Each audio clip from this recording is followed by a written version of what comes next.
নদিয়ার কৃষ্ণগঞ্জ ব্লকের সীমান্তবর্তী ইতিহাস প্রসিদ্ধ গ্রাম ভাজনঘাটে প্রাক্তন রাজনীতিক মুকুল রায়ের মৃত্যু সংবাদ পৌঁছতেই নেমে আসে শোকের ছায়া।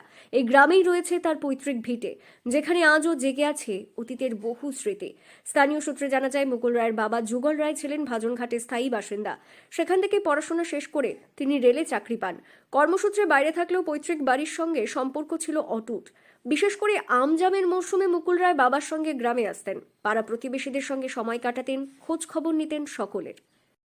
আমি ভাদুনঘাটের বাসিন্দা মুকুল রায়। আমার বাড়ির সঙ্গেই ওনার বাড়ি ছিল। আমার দাদা জীবন ভট্টাচার্য, ছোটো ভাই রতন ভট্টাচার্য, আমার বাবা নিশীথ ভট্টাচার্য, প্রভাত ভট্টাচার্য, আমাদের সঙ্গে ওনার যথেষ্ট আদান প্রদান ছিল। ওনার বাবা যখন যুগল রায় এখানে আসতেন, তখন আমাদের বাড়িতেই বসে চাটা খেয়ে তারপরে ওনারা যেতেন এখান থেকে। উনি মারা যাওয়াতে আমরা সত্যি আমাদের পরিবারবর্গ খুবই গভীর শোক প্রকাশ করছি এবং তার পরিবারবর্গকেও আমরা গভীর শোক অনুভব করি।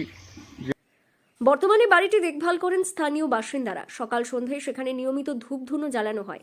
মৃত্যু সংবাদ ছড়িয়ে পড়তেই প্রতিবেশীদের মধ্যে গভীর শোকের আবহ তৈরি হয়েছে। পরিবারের ঘনিষ্ঠ শঙ্কর ভট্টাচার্য বলেন, মুকুলবাবু যত বড় নেতা হয়েছেন, গ্রামের প্রতি তার টান কখনো কমেনি। তিনি তার সঙ্গে কাটানো নানা স্মৃতির কথা তুলে ধরেন।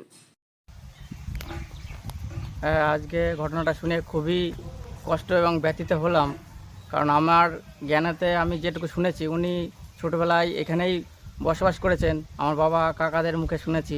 তো সেই পৈতৃক ভিটেতে আমরা এখনও বর্তমানে বাস করছি। মাঝে ওনার ছেলে এসেছিলো এখানে দেখাশোনা করতে, যে কেমন আছি আমরা।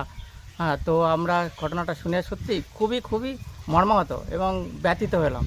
এরকম একটা মানুষ আমাদের থেকে দূরে চলে গেছে। তো আমরা ওনার আত্মার শান্তি কামনার জন্য ভগবানের কাছে, ঈশ্বরের কাছে প্রার্থনা করব, উনি যেখানেই থাকুক যেন ভালো থাকুক, সুস্থ থাকুক। অন্যদিকে বাড়ির দেখভালের দায়িত্বে থাকা সদানন্দ হালদারও শোক প্রকাশ করেন। তিনি বাড়ির বিভিন্ন অংশ ও ব্যবহৃত সামগ্রী দেখিয়ে জানান, এই বাড়িটির